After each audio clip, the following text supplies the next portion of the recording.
Inflation यानी मुद्रास्फीति, इससे रिलेटेड कंसेप्ट जैसे कि headline inflation, core inflation, food inflation इत्यादि खास करके नॉन इकोनॉमिक्स बैकग्राउंड के बच्चों को बहुत बहुत परेशान करते हैं और ये बच्चे अंत में इस टॉपिक से रिलेटेड क्वेश्चंस के आंसर को गलत करके चले आते हैं।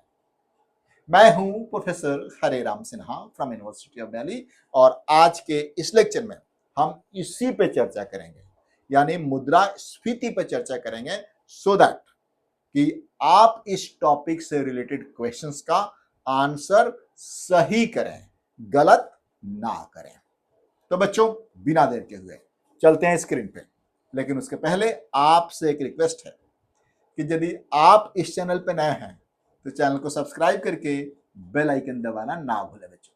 वीडियो को लाइक एंड शेयर भी जरूर करें। तो बच्चों सबसे पहले देखते हैं कि इन्फ्लेशन होता क्या है। आप हर रोज न्यूज़पेपर में इन्फ्लेशन यानी मुद्रास्फीति का नाम तो जरूर ही पढ़ते होंगे। ये एक ऐसी स्थिति है जिसमें किसी अर्थव्यवस्था में वस्तुओं और सेवाओं की कीमतों में लगातार लंबे समय तक वृद्धि को दर्शाता है। यानी इन्फ्लेशन वह स्थिति है जिसमें किसी इकोनॉमी में वस्तुओं और सेवाओं की कीमतों में लगातार वृद्धि होती है। लगातार वृद्धि का मतलब यहां पे लॉन्ग टर्म यानी लंबे समय तक वृद्धि होती है। फॉर एग्जाम्पल मैं आपको बताऊं कि सपोज कि इस पेन की कीमत पिछले साल 1,000 रुपया था और इस साल इस पेन की कीमत 1,100 हो गया।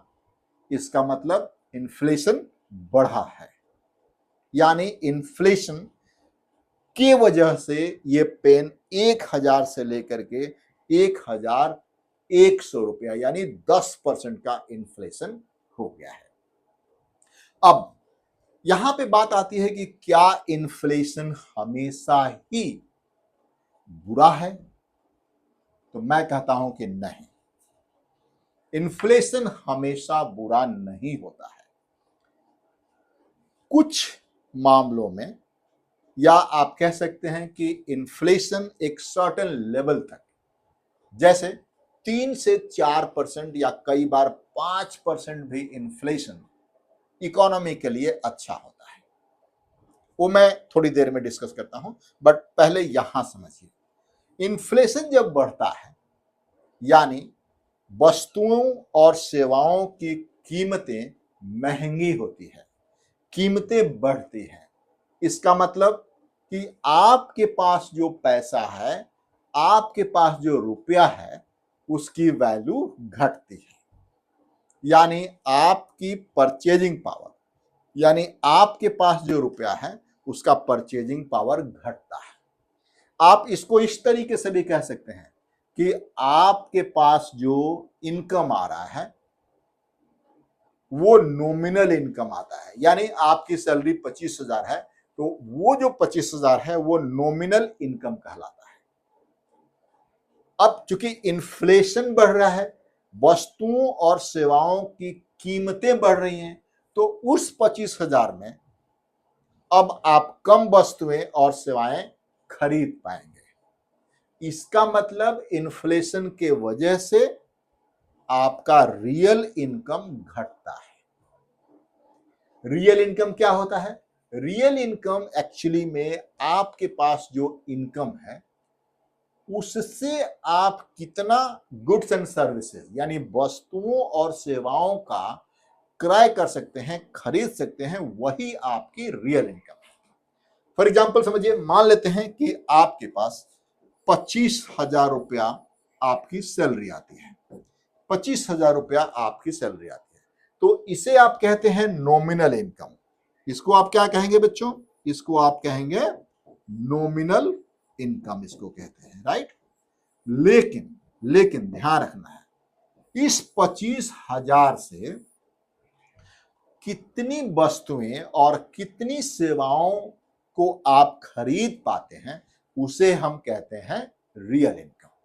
यानी अब सिंपल सा कंसेप्ट है कि जब इन्फ्लेशन बढ़ेगा तो इस 25,000 से, ये देखिए, जब इन्फ्लेशन बढ़ेगा तो इस 25,000 से आप कम वस्तुएं और सेवाएं खरीदेंगे। इसका मतलब यह है कि आपका रियल इनकम घटता है। ये क्लियर हो गया।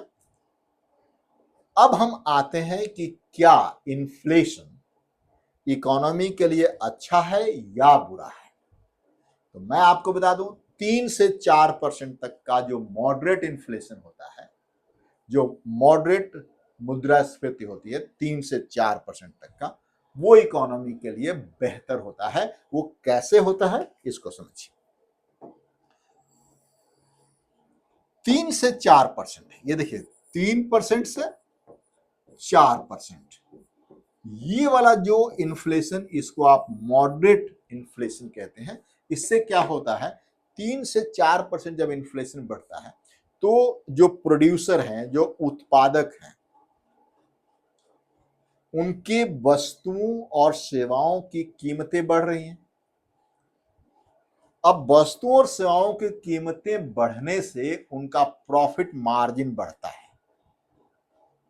पहले मान लेते हैं इस पेन का कॉस्ट ऑफ प्रोडक्शन 75 था और ये बेचा जाता था 80 में, तो उनका 5 रुपए का प्रॉफिट था। ठीक है, अब इस पेन की प्राइस हो गई है 82 रुपीज।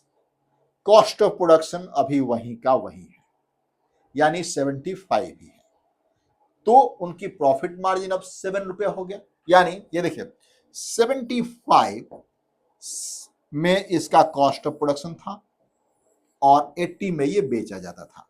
अभी भी ये 75 ही है और इसको बेचा जा रहा है 82 में। यानी अब इसका जो प्रॉफिट मार्जिन है वो हो गया 7 रुपीज का। यानी अब इन्फ्लेशन, यानी मॉडरेट इन्फ्लेशन के बढ़ने से प्रोड्यूसर का प्रॉफिट मार्जिन बढ़ गया। तो कोई भी प्रोड्यूसर बहुत ही रैशनल होता है। जब उसका प्रॉफिट बढ़ेगा तो वो ज्यादा और प्रोड्यूस करने की कोशिश करेगा और उत्पादन करने की कोशिश करेगा। और इस स्थिति में जब वो उत्पादन करेगा तो उसको नई मशीनें लगानी पड़ेगी, नया लेबर इंप्लॉय करना पड़ेगा, नया जमीन चाहिए। यानी सिंपल सी बात है कि फैक्टर्स ऑफ प्रोडक्शन, जिसमें लैंड भी आता है, लेबर भी आता है, कैपिटल भी आता है और एंटरप्रेन्योर भी आता है, सबकी डिमांड बढ़ेगी। शॉर्ट रन में सिर्फ लेबर की डिमांड बढ़ती है। तो शॉर्ट रन ही मान लिया जाए, लॉन्ग रन की अभी बात छोड़ दीजिए, तो शॉर्ट रन ही यदि मान लिया जाए तो लेबर की डिमांड बढ़ेगी और लेबर्स को एम्प्लॉयमेंट मिलेगा। लेबर को एम्प्लॉयमेंट मिलेगा तो जिन लेबर का को एम्प्लॉयमेंट मिला उनकी इनकम बढ़ी और इनकम बढ़ी तो इकोनॉमी की जीडीपी बढ़ती है। तो मॉडरेट लेवल यानी 3 से 4% का इन्फ्लेशन इकोनॉमी के लिए बेहतर है। लेकिन जब यही इन्फ्लेशन 5, 6, 7, 8, 10 हो जाए तो फिर इकोनॉमी के लिए घातक हो जाता है।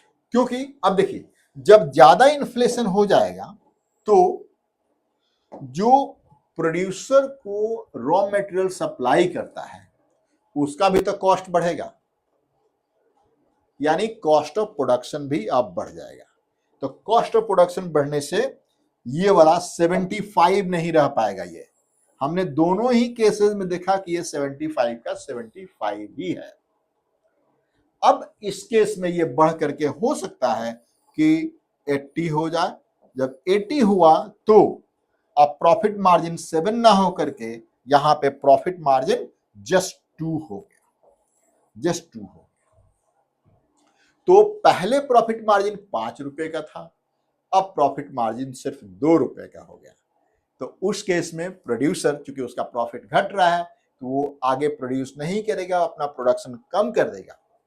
प्रोडक्शन कम कर देगा तो कुछ वर्कर्स को छांटना पड़ेगा, बेरोजगारी बढ़ेगी, इकोनॉमी की इनकम कम होगी, जीडीपी कम होगी। तो 3 से 4% तक का इन्फ्लेशन बेहतर है, जबकि उसके ऊपर का इन्फ्लेशन इकोनॉमी को नीचे ले आएगा, जीडीपी को घटाएगा। मुझे लगता है ये चीजें आपको समझ में आ गई। अब थोड़ा और देखते हैं कि हेडलाइन इन्फ्लेशन क्या होता है। तो हेडलाइन इन्फ्लेशन वही इन्फ्लेशन है जिसमें सारी वस्तुओं और सेवाओं की कीमतों को लिया जाता है। इसमें एक भी वस्तु और सेवा को छोड़ा नहीं जाता है। हेडलाइन इन्फ्लेशन में कोई भी किसी भी तरह की वस्तु और सेवाओं की कीमतों को नहीं छोड़ा जाता है। इकोनॉमी में जितनी वस्तुएं और सेवाएं प्रोडक्शन का उत्पादन होता है, उन सब की कीमतों को लेकर के देखा जाता है कि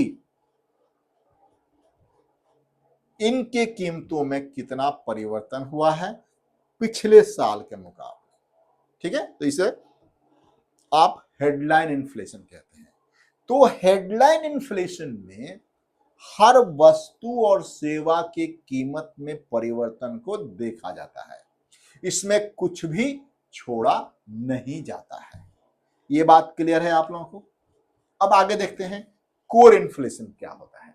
अब देखिए कोर इन्फ्लेशन क्या होता है। कोर इन्फ्लेशन में खाद्य वस्तुएं और ईंधन के कीमतों में बदलाव को नहीं लिया जाता है। ऐसा क्यों? क्योंकि खाद्य वस्तुओं की कीमतें और ईंधन की कीमतें कुछ ज्यादा ही वोलेटाइल होती हैं। तो जब इनको शामिल इसमें कर लिया जाएगा तो इन्फ्लेशन कुछ ज्यादा ही वोलेटाइल हो जाएगा, यानी कुछ ज्यादा ही कभी तेजी से बढ़ेगा और कभी तेजी से घटेगा। इसीलिए कोर इन्फ्लेशन में खाद्य वस्तुएं और ईंधन की कीमतों में जो परिवर्तन होता है उसको नहीं लिया जाता है। ये बात क्लियर है? अब आगे देखिए। इसके अलावा यहां पे फूड इन्फ्लेशन, यहां पे उन्हीं वस्तुओं को लिया जाता है जिसको सामान्य उपभोक्ता खाद्य पदार्थ के रूप में यूज करता है, जैसे कि गेहूं, दाल, चावल, आटा, सोयाबीन, एडिबल ऑयल। इन्हीं वस्तुओं का एक बास्केट बनाया जाता है, एक टोकरी बनाया जाता है, और इनकी कीमतें लास्ट ईयर के मुकाबले इस साल कितना बढ़ा है हम उसी को लेते हैं। यानी फूड इन्फ्लेशन में हम उन्हीं वस्तुओं की कीमतों के परिवर्तन को मापते हैं जो सिर्फ एंड सिर्फ खाद्य यानी फूड के लिए यूज किया जाता है। तो बच्चों आज के इस लेक्चर में इतना ही, और हाँ, मैं बहुत जल्द इकोनॉमी जीएस की क्लास लेकर के आ रहा हूं। तो यदि आप भी इंटरेस्टेड हैं तो कमेंट करके अपना नंबर दीजिए, मैं आपको अपने ग्रुप में जोड़ता हूं। थैंक यू बच्चों, थैंक यू।